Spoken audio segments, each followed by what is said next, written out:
কত ক্ষমতাধর? আপনি কি নবরীদের থেকে বেশি ক্ষমতাধর? 400 বছর ক্ষমতা ছিল, পৃথিবীর লোকে শাসন করেছিল। ফেরাউনের থেকে আপনি কি বেশি ক্ষমতাধর? ফেরাউনকে আল্লাহ তাআলা চুবিয়ে চুবিয়ে মেরেছিল, পানি খেয়ে ঢেকুয়া লেগে মেরেছিল। সেই ফেরাউনের লাশ আজও বিদ্যমান মিশরের পিরামিডে। فاليوم ننجيك ببدنك لتكون لمن خلفك آية وإن كثيرا من الناس عن آياتنا لغافلون।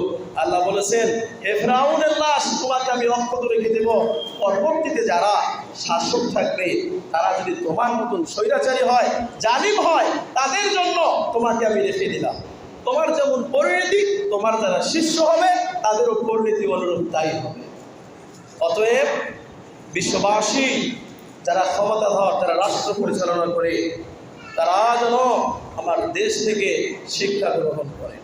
হিটলার ছিল মানুষকে গণহত্যা চালিয়েছিল, পৃথিবী শাসন করতে চেয়েছিল। হিটলার বেঁচেছে?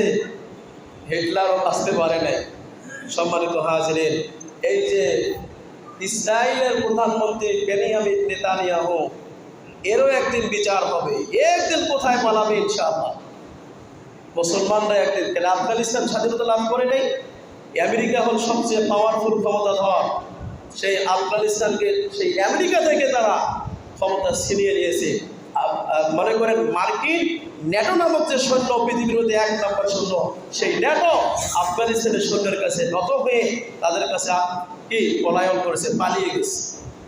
তারাও পার পায়নি। ইনশাআল্লাহ ফিলিস্তিনের একদিন স্বাধীনতা লাভ করবে। আমরা দোয়া করি আল্লাহ সুবহানাহু ওয়া তাআলা যত নির্যাতন নিপীড়ন করতেছে, এই মাজলুমের দোয়া আল্লাহ কবুল করুক। আমাদের যত মুসলিম কান্ট্রিগুলো আছে, সব দেশে আল্লাহ তাআলা রহমতের বাড়িধারা নাজিল করুক। সকলে বলে আল্লাহুম্মা আমিন।